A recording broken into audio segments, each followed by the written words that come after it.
Hello बच्चों, सतगुरु classes में आप सभी का स्वागत है। हम सभी मैथ पढ़ रहे थे, पहला चैप्टर ख़त्म हो चुका है। आज से हम लोग दूसरा चैप्टर शुरू करेंगे, बहुपद पॉलिनोमियल। पॉलिनोमियल बहुपद क्या होते हैं देखते हैं। बहुपद होते हैं ऐसे बीजीय व्यंजक जिनमें चर की घात धनात्मक पूर्णांक संख्या होती है, बहुपद कहलाते हैं। अब है क्या, देखें हम लोग। जैसे हमारे पास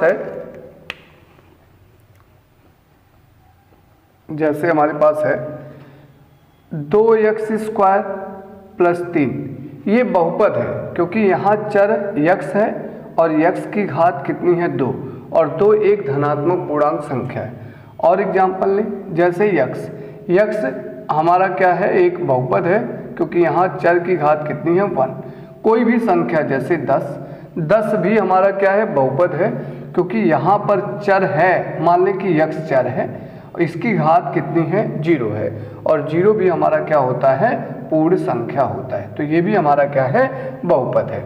ऐसे √2x, ये भी हमारा बहुपद है क्योंकि x चर है और ये 2 अचर है। चर की घात पूर्ण संख्या होनी चाहिए या धनात्मक पूर्णांक संख्या होनी चाहिए बहुपद के लिए। तो बहुपद है ऐसे बीजीय व्यंजक जिनमें चर की घात धनात्मक पूर्णांक होता है, बहुपद कहलाते हैं। बहुपद कहलाते हैं। अब बीजीय व्यंजक क्या होते हैं? बीजीय व्यंजक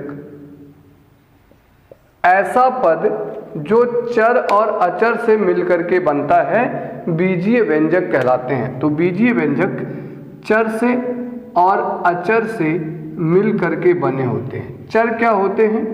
वे राशियां जो परिवर्तित होती रहती हैं, बदलती रहती हैं, चर कहलाती हैं। वे राशि जो परिवर्तित हूं चर कहलाते हैं। जैसे x, y, z, t, w, etc. ये सभी हमारे क्या होते हैं, चर होते हैं। अचर राशियां क्या हैं? वे राशियां जो अपरिवर्तित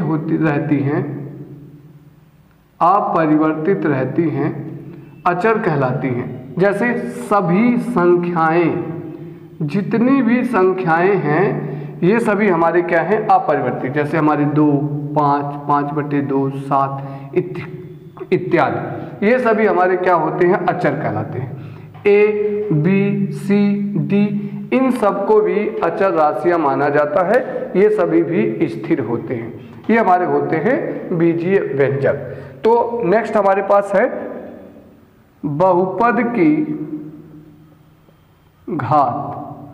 बहुपद की घात क्या होती है? किसी भी बहुपद में जो चर की उच्चतम घात होती है, वही बहुपद की घात कहलाती है। तो बहुपद में चर की अधिकतम घात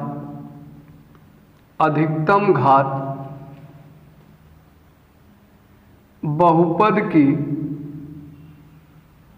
घात कहलाती है। बहुपद की घात कहलाती है। जैसे हमारे पास बहुपद है x² + x³ + 5x + 6। अब यहाँ पर चर है 2 घात है, चर है 3 घात है, चर है 1 घात है, यहाँ भी चर है जिसकी घात 0 है। तो यहाँ सबसे अधिक घात कितनी है, 3, यानी कि इस बहुपद की घात जो है वह 3 है। ये हमारे पास है। और ले हम लोग, जैसे x⁵ + 6x² + √5x, ये हमारे पास यहाँ भी x चर है, चर अंडर रूट में नहीं है, इसका पावर 1 है, अर्थात धनात्मक पूर्णांक संख्या। अचर कुछ भी हो तो ये भी एक बहुपद है। यहाँ इसकी घात कितनी है, अधिकतम घात कितनी है, 5, यहाँ 2, यहाँ 1, तो सबसे बड़ी 5 है, यानी कि इस बहुपद की घात कितनी है, 5 है। इस प्रकार से हम बहुपद की घात बताते हैं। चलते हैं बहुपद के प्रकार पे।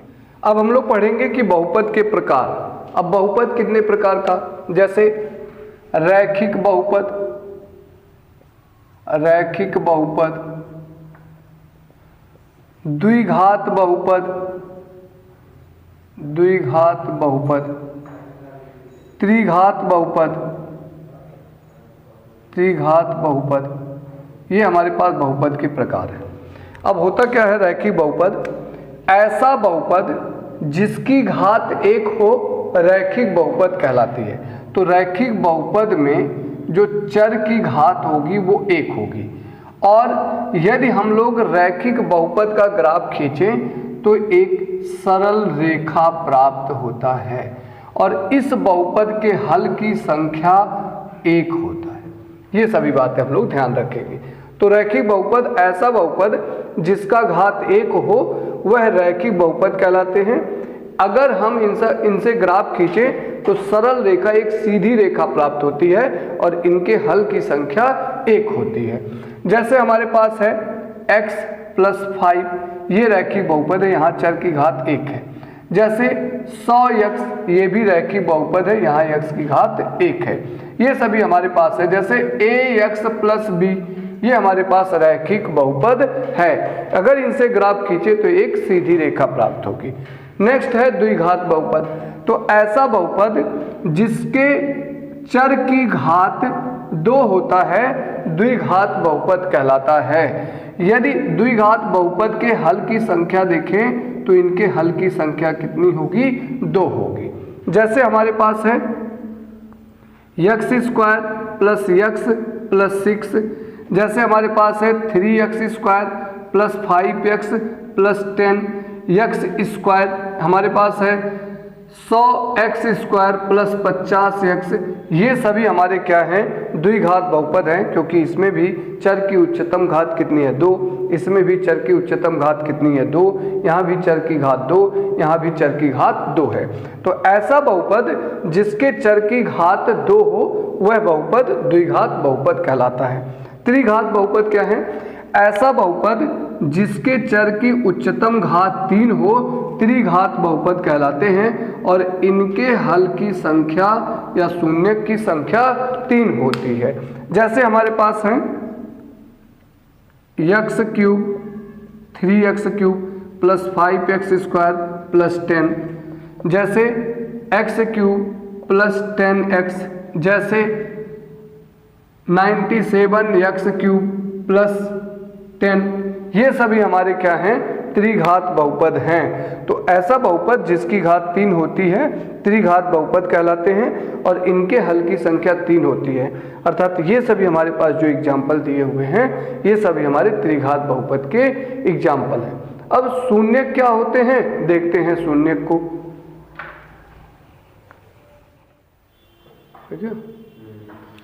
तो शून्य क्या है, शून्य का अर्थ है कि कोई भी चर की ऐसी वैल्यू जिससे संपूर्ण बहुपद का मान 0 हो जाए शून्य कहलाता है।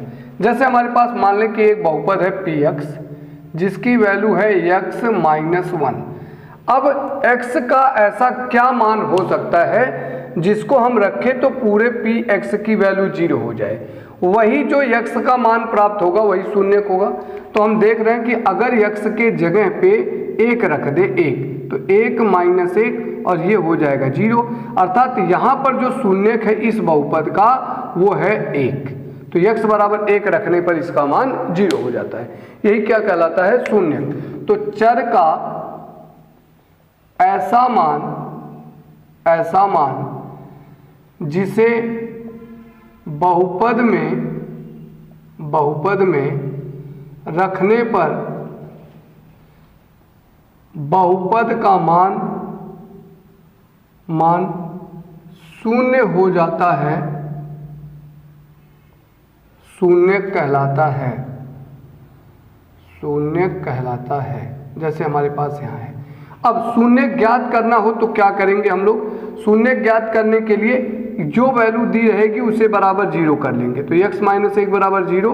अब x बराबर पक्षांतर करेंगे तो -1 उधर जाएगा तो +1, अर्थात यहाँ पर शून्य है 1, तो ये हमारे पास कहलाते हैं शून्यक। अब यदि हम लोग ग्राफ बनाते हैं तो शून्यक हम लोग कैसे बता पाएंगे, उसमें शून्यक क्या है।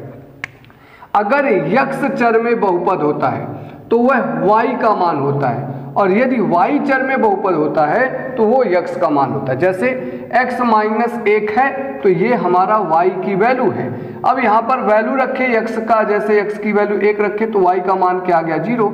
यदि हम इसे निर्देशांक में लिखें तो निर्देशांक में आएगा 1,0। पहले भुज लिखते हैं x का मान, फिर कोट लिखते हैं y का मान, अर्थात x चर में कोई बहुपद है तो ये बिंदु कहाँ उपस्थित होगा, x अक्ष पर। तो x चर में अगर कोई बहुपद है तो x अक्ष पर उपस्थित सभी बिंदु उसके शून्यक कहलाएंगे। ऐसे ही अगर कोई बहुपद y चर में होता, जैसे y माइनस 2, तो ये बहुपद जो है x की वैल्यू है। अब y का मान कितना होगा 2, तो x बराबर कितना हो जाएगा 0, यानी कि अब निर्देशांक होगा 0,2, तो ये कहाँ उपस्थित होगा y अक्ष पर। यदि y चर में बहुपद होता तो y अक्ष पर उपस्थित बिंदु क्या होते, उसके शून्यक कहलाते। यानी कि अगर कोई ग्राफ ऐसे बना हो और वो ग्राफ हमारे पास दिया हो px बराबर x² प्लस 3x प्लस 4, कुछ भी ऐसे, और उसका ग्राफ ऐसा कुछ बनता है तो x अक्ष पर जितने बिंदु प्रतिच्छेद करें 1, 2, 3, अर्थात इसके शून्यकों की संख्या कितनी है, 3 है। तो अगर ग्राफ दिया होगा तो x अक्ष पर जितने प्रतिच्छेद बिंदु होंगे, यदि x चर में होगा तब तो उसके उतने शून्यक, यदि y चर में होगा तो y अक्ष पर जितने प्रतिच्छेद बिंदु होंगे वह उसका शून्यक कहलाएगा। पहली प्रश्नावली में हमको यही काम करने हैं। चलें देखते हैं कि पहली प्रश्नावली में कैसे होगा। उससे पहले हम लोग एक चीज और जान लें कि किसी भी n घात के शून्यकों की संख्या n होती है। अर्थात एक घात का बहुपद है तो उसके शून्यक 1, 2 घात का बहुपद है तो उसका शून्यक 2, 3 घात का बहुपद है तो उसका शून्यक 3 होगा। यानी कि n घात का कोई बहुपद होगा तो उसके शून्यकों की संख्या n हो जाएगी। चले पहली प्रश्नावली देखते हैं। प्रश्नावली है 2.1, कह रहा कि किसी बहुपद px, अर्थात जो बहुपद है वो x चर में है, ये px की वैल्यू y का मान है, का ग्राफ नीचे आकृति में दिया है। प्रत्येक स्थिति में px के शून्यकों की संख्या ज्ञात कीजिए। अगर बहुपद x चर में है तो x अक्ष पर उपस्थित सभी बिंदु उसके शून्यक होंगे, अर्थात x अक्ष पर कहाँ कहाँ काट रहा है, तो यहाँ देख रहे हैं यहाँ x अक्ष पर कटान की संख्या 0 है, ये y अक्ष पर है तो इसके शून्यकों की संख्या कितनी होगी, 0 होगी। यहाँ पर x अक्ष पे कितनी जगह काट रहा है, एक जगह पे, अर्थात इसके शून्यक की संख्या 1। यहाँ कितने स्थान पर 1, 2 और 3, अर्थात इसके शून्यक की संख्या 3 है। यहाँ कितने स्थान पर 1 और 2, तो इसके शून्यक की संख्या 2 है। यहाँ 1, 2, 3 और 4, तो इसके शून्यक की संख्या 4। यहाँ 1, 2 और 3, इसके शून्यक की संख्या 3 है। ये हमारे पास हो गए पहली प्रश्नावली के क्वेश्चन। चलते हैं अगले टॉपिक की ओर। नेक्स्ट टॉपिक हम लोग पढ़ेंगे शून्यकों और गुणांकों में संबंध। देखिए हमारे पास यदि कोई द्विघात बहुपद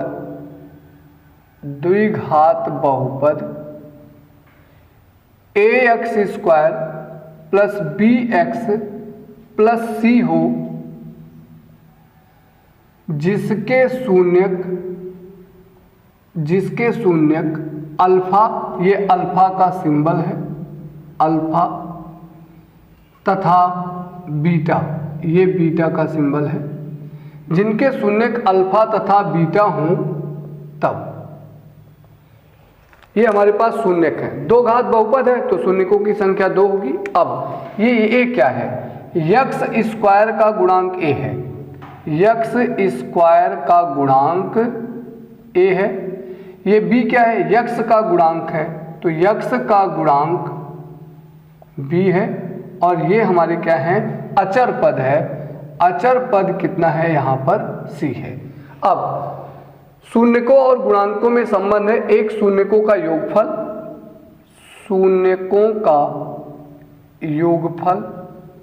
द्विघात बहुपद के लिए शून्यकों का योगफल होता है माइनस एक्स का गुणांक बटे एक्स स्क्वायर का गुणांक, ये होता है फार्मूला। तो माइनस एक्स का गुणांक जो रहेगा उसका माइनस चिन्ह और बटे एक्स स्क्वायर का गुणांक। अब शून्यकों का योगफल, एक शून्यक अल्फा है, एक शून्यक बीटा है, अर्थात अल्फा प्लस बीटा बराबर कितना हो जाएगा, माइनस एक्स का गुणांक, एक्स का गुणांक बी तो माइनस बी बाई एक्स का स्क्वायर का गुणांक, तो एक्स स्क्वायर का गुणांक कितना है ए। तो शून्यकों का योगफल अल्फा प्लस बीटा बराबर हो गया माइनस बी बाई ए। इसी प्रकार शून्यकों का गुणनफल होता है अचर पद बटे एक्स स्क्वायर का गुणांक। तो शून्य क्या है, अल्फा और बीटा, तो इनका गुणनफल अल्फा इंटू बीटा बराबर कितना होगा, अचर पद कितना है सी, और एक्स स्क्वायर का गुणांक कितना है ए, तो ये हो जाएगा सी बाई ए। अब इस पे हम लोग क्वेश्चन करेंगे और देखेंगे कैसे क्वेश्चन हमारे हैं क्या हैं। चलते हैं देखते हैं क्वेश्चन की ओर। एग्जाम्पल दूसरा है, द्विघात बहुपद x square plus 7x plus 10 के शून्य ज्ञात कीजिए और शून्यकों तथा गुणांकों के बीच संबंध की सत्यता की जांच कीजिए। तो शून्य कैसे निकालेंगे, शून्य निकालना हो तो जो दिया हो बहुपद उसका बराबर 0 कर लें, तो x square plus 7x plus 10 बराबर 0। अब गुणनखंड करके हल कर लीजिए। तो 10 का ऐसा गुणनखंड जिसे जोड़ने पर 7 आए, तो 5 गुणे 2 10 हो गया, और 5 और 2 का योगफल 7 हो गया, अर्थात एक्स स्क्वायर प्लस इस 7 को लिखेंगे 5x प्लस 2x और प्लस 10 बराबर 0। इन दोनों में x कॉमन है, बचा x प्लस 5, यहाँ पर 2 और यहाँ पर 10, 2 पच्चे 10, 2 कॉमन है तो बचा x और 2 बाहर निकला तो 2 पच्चे 10, 5 बराबर 0। अब ये एक पद ये, इन दोनों में x प्लस 5 कॉमन, बचा कितना, यहाँ पर x और यहाँ बचा प्लस 2 बराबर 0। तो यहाँ से यदि x प्लस 5 बराबर 0 तो x बराबर माइनस 5, और यदि x प्लस 2 बराबर 0 तो x बराबर माइनस 2, यानी कि इसके एक शून्यक अल्फा बराबर माइनस 5 हो गया और दूसरा शून्यक बीटा बराबर माइनस 2 हो गया। ये हमारे शून्यक निकल आए। अब इनके गुणांकों और शून्यकों के सत्यता की जांच कर लेते हैं। तो गुणांकों में संबंध ये था कि अल्फा प्लस बीटा बराबर माइनस बी बाई ए। यहाँ से ए बी सी का मान निकालते हैं। एक्स स्क्वायर का गुणांक ए है तो 1, यक्स का गुणांक b है तो 7 हो गया, और अचर पद c है तो ये 10 हो गए। तो पहला अल्फा की वैल्यू -5 और प्लस बीटा की वैल्यू -2, माइनस b की वैल्यू 7 और बट्टे इसकी वैल्यू 1। -5 और प्लस माइनस माइनस, तो -5 -2 -7 और बराबर -7। हम देख रहे हैं LHS और RHS बराबर हो गया, अर्थात ये गुणांकों और शून्यकों के बीच के सत्यता की जांच हो गई, सत्य है। तथा अल्फा इंटू बीटा बराबर क्या होता है, c बाई ए। तो अल्फा की वैल्यू -5 और बीटा की वैल्यू -2। इधर हो गया c की वैल्यू कितना 10 और बटे 1, माइनस माइनस प्लस 5 दूना 10 और बराबर कितना 10। LHS बराबर कितना हो गया RHS। इस प्रकार से हम संबंध में सत्यता की जांच करेंगे। अगले क्वेश्चन की ओर चलते हैं। कह रहा कि बहुपद एक्स स्क्वायर माइनस 3 के शून्य ज्ञात कीजिए और शून्यकों तथा गुणांकों के बीच के संबंध की सत्यता की जांच कीजिए। तो शून्यक निकालने के लिए सबसे पहले उस बहुपद को 0 करेंगे। एक्स स्क्वायर माइनस 3 बराबर 0, तो एक्स स्क्वायर बराबर ये -3 उधर जाएगा तो +3। तो एक्स बराबर अगर कोई भी वर्ग संख्या उधर जाता है तो प्लस माइनस वर्ग उधर जाएगा तो √3। तो x की वैल्यू आ गई प्लस माइनस √3, यानी कि एक शून्यक अल्फा बराबर हो गया +√3 और दूसरा शून्यक बीटा बराबर हो गया -√3। हम लोग ध्यान देंगे कि यदि कोई द्विघात बहुपद हो या 3 घात बहुपद हो, यदि उसका एक शून्यक अपरिमेय संख्या आता है तो दूसरा शून्यक अवश्य है उस अपरिमेय संख्या का संयुग्मी होगा। अर्थात संयुग्मी क्या है, एक अपरिमेय संख्या √2 अगर मूल आया है तो दूसरा अवश्य ही -√2 होगा। एक 2 + √5 आया है तो दूसरा अवश्य ही 2 - √5 होगा। ये इनके संयुग्मी होते हैं। अपरिमेय संख्या आने पर दूसरा मूल उसका संयुग्मी होगा। नेक्स्ट हम लोग जांच करते हैं। तो जांच में सबसे पहले ABC का मान, x² का गुणांक कितना है 1। अब x का गुणांक यहाँ पर x है ही नहीं, जो पद नहीं होगा उसका गुणांक कितना है 0 और अचर पद कितना है -3, चिन्ह सहित लिया जाएगा -3। अब हमारे पास मूलों का योगफल का अल्फा प्लस बीटा बराबर -b/a होता है। अल्फा की वैल्यू √3 प्लस बीटा की वैल्यू -√3 और ये हो गया -b की value 0/a। √3 plus minus minus और प्लस और माइनस कट करके 0 बराबर, किसी 0 में अगर किसी संख्या से भाग देते हैं तो उसका मान 0 आता है। तो ये LHS बराबर हो गया RHS। ऐसे ही मूलों का गुणनफल अल्फा इंटू बीटा बराबर c/a। अल्फा की वैल्यू √3 और बीटा की वैल्यू -√3, c की वैल्यू -3 और a की वैल्यू कितनी है 1 है। तो प्लस माइनस माइनस √3 का गुणा √3 में, तो 3 बराबर -3, LHS बराबर हो गया RHS। ये हो गया सत्यता की जांच। इस प्रकार से हम लोग ऐसे प्रश्नों को लगाएंगे। अगले एग्जाम्पल की ओर चलते हैं। नेक्स्ट एग्जाम्पल है, एक द्विघात बहुपद ज्ञात कीजिए जिसके शून्यकों का योग तथा गुणनफल क्रमशः -3 और 2 है।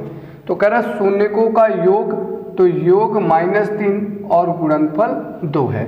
तो शून्यक मान ले द्विघात का अल्फा और बीटा है, तो अल्फा प्लस बीटा बराबर दिया है -3 तथा गुणनफल अल्फा इंटू बीटा बराबर दिया है 2।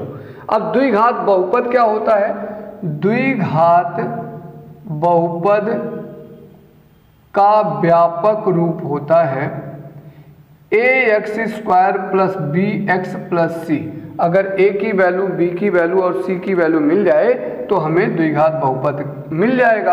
अब यहाँ से निकालेंगे, मूलों का योगफल कितना होता है -b/a और ये बराबर हो गया -3 और यहाँ से मूलों का गुणनफल कितना होता है c/a और बराबर हो गया 2।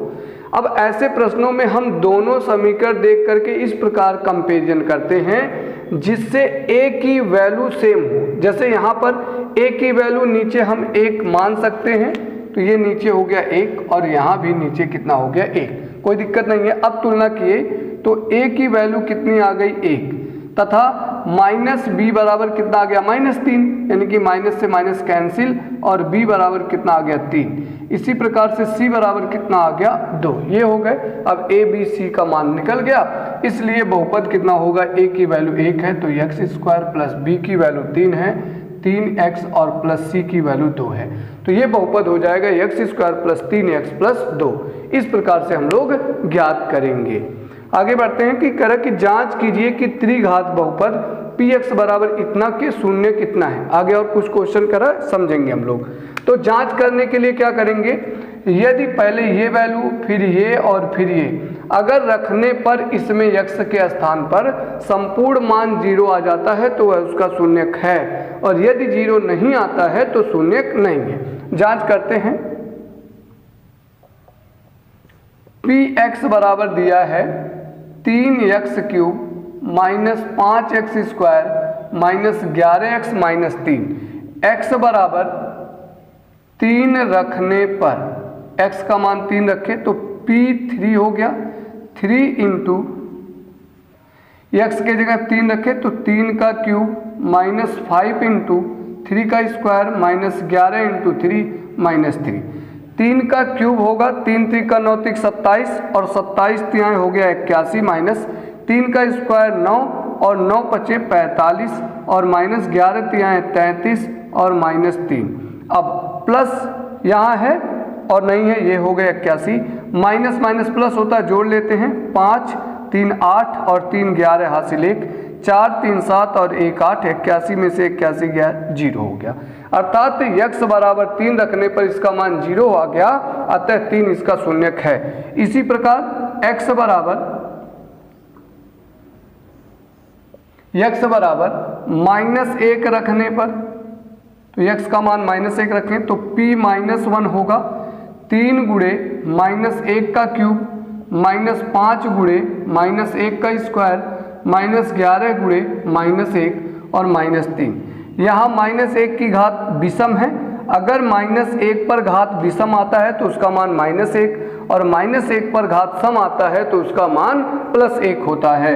तो ये हो गया 3, -1 है तो -1 हो जाएगा इसका मान, और -5 और -1 का स्क्वायर है तो +1 होगा, और माइनस माइनस +11 और -3 हो गए।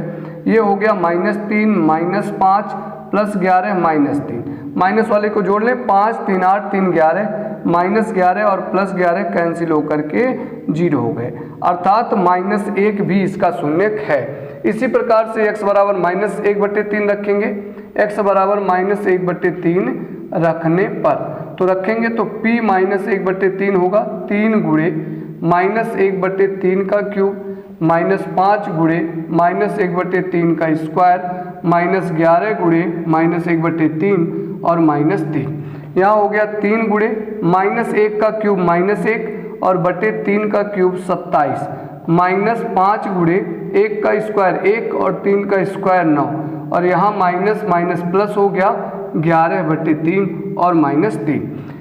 यहाँ से कट गया 3 त्रिक का 3 9 27, तो ये हो गया -1/9 और -5/9 और +11/3 -3। सॉल्व कर लें, यहाँ 9 सेम है तो -1 और -5 -6/9 हो गया, +11/3 और -3, 3 दूना 6, 3 त्रिक का 9 हो गया, -2/3 और +11/3 -3। यहाँ 3 और 3 सेम है तो 11 में से 2 जाएगा 9, 9/3 और -3, 3 से कट गया 3 -3 और ये हो गया 0। तो p -1/3 का मान भी 0 आ गया, अर्थात अतः x बराबर 3 -1 तथा -1/3 रखने पर px का मान 0 हो जाता है, 0 हो जाता है। इसलिए px का 3 -1 और -1/3 शून्यक है, तो इसका शून्यक है। यहाँ पर px की घात कितनी थी 3, तो 3 घात थी, इसलिए इसके कितने शून्यक हैं 3 शून्यक। अगला क्वेश्चन कर रहा है, उसको देखने के लिए कुछ चीज़ें हम लोग समझते हैं, फिर आगे हम लोग क्वेश्चन करेंगे। तो आगे है, यदि हमारे पास त्रिघात बहुपद ax³ + bx² + cx और +d हो तथा इनके शून्यक अल्फा, बीटा तथा गामा, ये गामा का सिंबल है, गामा हो तब इनके गुणांकों में और शून्यकों में संबंध होता है। एक होता है तीनों मूलों का योगफल, तो तीनों मूलों का योगफल होता है alpha plus beta plus gamma, ये होता है -x² का गुणांक बटे x³ का गुणांक, -x² का गुणांक बटे x³ का गुणांक, यानी कि ये मिल गया हमें -b/a। ऐसे दो मूलों के गुणनफल का योगफल, तो दो मूल का गुणनफल लें तो alpha beta plus beta gamma plus alpha gamma, तो दो मूलों के गुणनफल का योगफल होगा, इसका होता है x का गुणांक और बटे x³ का गुणांक। तो x का गुणांक कितना है, x का गुणांक है c और बटे x³ का गुणांक है a। अब आगे तीनों मूलों के गुणनफल का सूत्र होता है अल्फा बीटा गामा, तो ये होता है माइनस अचर पद और बटे x³ का गुणांक। तो अचर पद कितना है d, तो -d और बटे कितना होता है a। ये होते हैं इनके फार्मूले। अब इस प्रकार से इनके गुणांकों में हमें संबंध की जांच करनी है, चले देखें।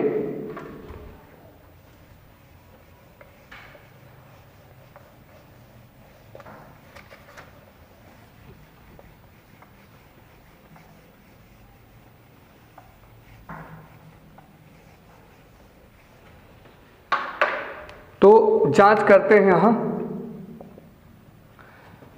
त्रिघात बहुपद है px बराबर 3x³ minus 5x square minus 11x minus 3, और इनके शून्य किए हो चुके हैं। मान लें अल्फा बराबर 3, बीटा बराबर -1 और गामा बराबर -1/3। इनका मान रखने पर पूरे बहुपद का मान शून्य आता, अर्थात ये इसके शून्य हो गए। अब जांच करते हैं यहाँ से। पहले a की वैल्यू कितनी है 3, b की वैल्यू x² का गुणांक -5, c की वैल्यू x का गुणांक -11 और d अचर पद -3 है। तो जांच के लिए हम लोग सबसे पहला चलते हैं alpha plus beta plus gamma. तो तीनों मूलों का योगफल क्या होता है -b/a। तो ये हो गया हमारे पास अल्फा की वैल्यू 3 प्लस बीटा की -1 और प्लस गामा की -1/3। ये हो गया -b की वैल्यू -5 और a की वैल्यू 3। यहाँ 3 -1 होगा तो कितना हो जाएगा 2 और प्लस -1/3 बराबर प्लस 5/3। यहाँ 3 एलसीएम ले लिए तो 3 दूना 6 -1 5, 5/3 बराबर 5/3। LHS बराबर हो गया RHS। ये जांच हो गए। आगे दो मूलों के गुणनफल का योगफल alpha beta plus beta gamma plus gamma alpha. तो दो मूलों के गुणनफल का योगफल होता है C/A। तो अल्फा की वैल्यू कितना है 3 गुणे बीटा की वैल्यू -1 प्लस बीटा की वैल्यू -1 गुणे गामा की वैल्यू -1/3 और प्लस गामा की वैल्यू -1/3 गुणे अल्फा की वैल्यू 3 और बराबर C की वैल्यू -11 है और बटे A की वैल्यू है 3। यहाँ हो गया 3 × 3 -3 प्लस -1 और गुणे माइनस प्लस हो गया 1/3 प्लस माइनस माइनस हो गया, 3 से 3 कैंसिल हो गया और यहाँ गया -1 बराबर -11/3। यहाँ पर हम लोगों ने देखा 1/3 है और यहाँ -3 और 1 हो गया 4 और बराबर -11/3। यहाँ 3 एलसीएम ले लिए 1, 3 चौक के 12 हो गया बराबर -11/3 और 12 में से 1 घटेगा, बड़े वाले का चिन्ह -11/3 बराबर -11/3। ये हो गया LHS बराबर RHS, अर्थात ये भी क्या है सत्य है। तीसरा मूलों का गुणनफल। तो तीनों मूलों का गुणनफल अल्फा बीटा गामा बराबर क्या होता है -D/A। तो -D/A अल्फा की वैल्यू 3, बीटा की वैल्यू -1, गामा की वैल्यू -1/3, माइनस D की वैल्यू कितनी है -3 और बटे A की वैल्यू कितनी है 3। 3 से 3 कट गया, यहाँ 3 से 3 कट गया, -1 गुणे -1 प्लस 1 माइनस माइनस प्लस 1। तो यहाँ भी हो गया LHS बराबर RHS। इस प्रकार से हम लोग इस क्वेश्चन को करेंगे। चलते हैं दूसरी प्रश्नावली की। अब प्रश्नावली 2.2 है। पहला प्रश्न, निम्न बहुपद के शून्य ज्ञात कीजिए और शून्य को तथा गुणांकों के बीच के संबंध की सत्यता की जांच कीजिए। जिसमें हमारे पास टोटल 6 प्रश्न हैं। इसमें से हम लोग करते हैं, पहले भी एग्जाम्पल में हम लोग कर चुके हैं। तो पहला प्रश्न लिए हम लोग x² - 2x - 8 है, शून्य ज्ञात करना है। मान लें कि ये बहुपद px है। शून्य ज्ञात करने के लिए px बराबर 0 कर लें तो x² - 2x - 8 बराबर 0। अब 8 का ऐसा गुणनखंड जिसे घटाने पर 2 आए, तो 4 दूनी 8 और 4 - 2 2 हो जाएगा। x² - 4 - 2x - 8 बराबर 0। x² - 4x और माइनस के कारण अंदर प्लस हो जाएगा 2x - 8। इन दोनों में कॉमन, चर का चर में कॉमन लेते हैं और अचर का चर में। यहाँ अचर 1 है 4 है तो कोई कॉमन नहीं है। यहाँ चर x² है, यहाँ x है, x कॉमन बचा, x² में से x निकला x और यहाँ -4 और +2 कॉमन हुआ तो 2 यहाँ से निकला x -2 चौक के 8 बराबर 0। इन दोनों में इसमें और इसमें कॉमन x -4 और यहाँ x + 2 बराबर 0। तो यहाँ पर x - 4 बराबर 0 तो x बराबर 4 हो गया और यदि x + 2 बराबर 0 तो x बराबर -2 हो गया। यानी कि एक मूल अल्फा बराबर हो गया 4 और दूसरा मूल या शून्य बीटा बराबर हो गया -2। अब हम लोग जांच करेंगे यहाँ पर x², यहाँ जांच कर लेते हैं जांच के लिए। तो x² का गुणांक ये है, a की वैल्यू 1, b की वैल्यू x का गुणांक -2, c की वैल्यू कितनी है -8। ये हो गया। अब अल्फा प्लस बीटा बराबर होता है माइनस बी बाई ए। तो अल्फा की वैल्यू कितनी है 4, बीटा की वैल्यू -2, माइनस बी की वैल्यू -2, ए की वैल्यू 1 है। तो 4 और प्लस माइनस माइनस माइनस, 4 में से 2 जाएगा 2, माइनस माइनस प्लस हो गया 2। हम देख रहे हैं कि LHS बराबर हो गया RHS। ये हो गया जांच। ऐसे ही दूसरा, मूलों का गुणनफल बराबर कितना होता है C बाई ए। तो अल्फा की वैल्यू 4 और बीटा की वैल्यू -2, C की वैल्यू कितनी है -8 और ए की वैल्यू 1, 4 दूनी 8 प्लस माइनस माइनस -8 हो गया। LHS बराबर हो गए RHS। इस प्रकार से हम लोग इसका जांच करेंगे। ऐसे इसका करेंगे, ऐसे इसका करेंगे और इसका करेंगे, ऐसे ही इसका। हम लोग पांचवा देख लेते हैं। पांचवा है t² -15। तो ये हो गया p, t चर में है तो pt बराबर कितना करेंगे 0। तो t² -15 बराबर 0 हो गया। तो t² बराबर हो गया 15, यानी कि t बराबर प्लस माइनस √15, यानी कि अल्फा बराबर हो गया √15 और बीटा बराबर माइनस √15। एक बार पॉजिटिव चिन्ह, एक बार निगेटिव। अब हम लोग जांच कर लेते हैं। तो यहाँ पर a की वैल्यू कितनी आई, x का गुणांक, x² का गुणांक क्या होता है a, यानी कि t² का गुणांक 1। अब b की वैल्यू कितनी है, t का पद है ही नहीं 0 है और c का मान कितना अचर पद -15 है। तो मूलों का योगफल अल्फा प्लस बीटा बराबर -b बाई ए। अल्फा की वैल्यू √15 और प्लस इसकी वैल्यू -√15 और बराबर -b की वैल्यू 0 बाई ए की वैल्यू कितनी है 1। √15 प्लस माइनस माइनस कट करके 0 हो गया, 0/0। ये हो गया LHS बराबर RHS, 0 बराबर 0 हो गए। आगे हम लोग जांच किए, अल्फा इंटू बीटा बराबर कितना होगा C बाई ए। अल्फा की वैल्यू √15 और बीटा की -√15।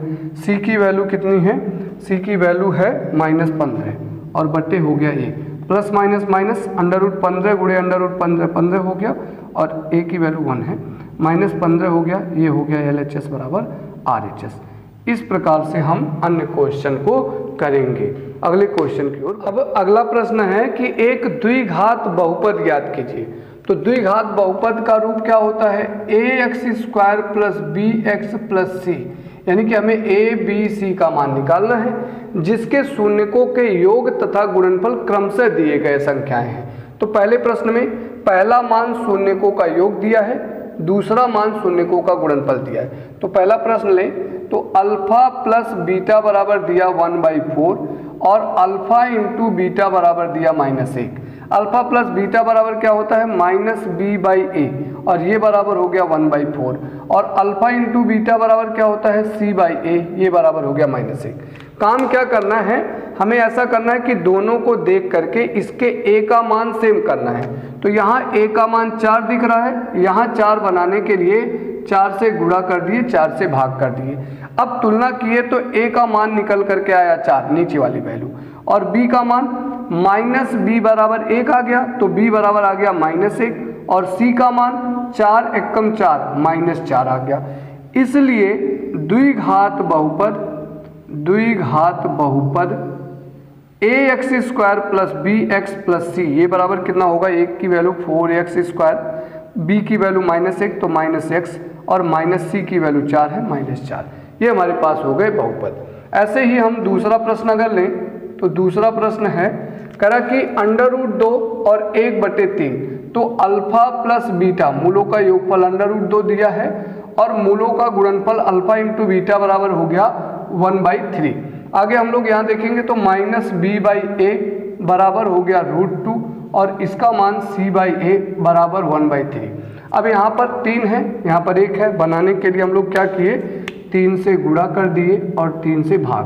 अब तुलना किए तो a बराबर कितना मिला 3, b बराबर -b बराबर 3√2, माइनस पर छांतर किए तो -3√2 और c बराबर कितना हो गया 1। तो द्विघात बहुपद ax² plus bx plus c बराबर कितना हो जाएगा, a की वैल्यू 3x², b की -3√2x और प्लस c की वैल्यू 1 हो गई।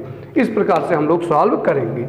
ऐसे तीसरा प्रश्न हमारे पास हो गया, अल्फा प्लस बीटा बराबर कितना है 0 और अल्फा इंटू बीटा बराबर कितना है √5। तो यहाँ से अल्फा प्लस बीटा बराबर -b बाई ए बराबर 0 और अल्फा इंटू बीटा की वैल्यू c/a बराबर √5। हम देख रहे हैं दोनों पक्षों में नीचे 1 कर सकते हैं। तुलना किए तो a की वैल्यू 1 आई, b की वैल्यू 0, माइनस करेंगे तो 0 ना धनात्मक पूर्ण ना ऋणात्मक, तो चिन्ह नहीं लगाने।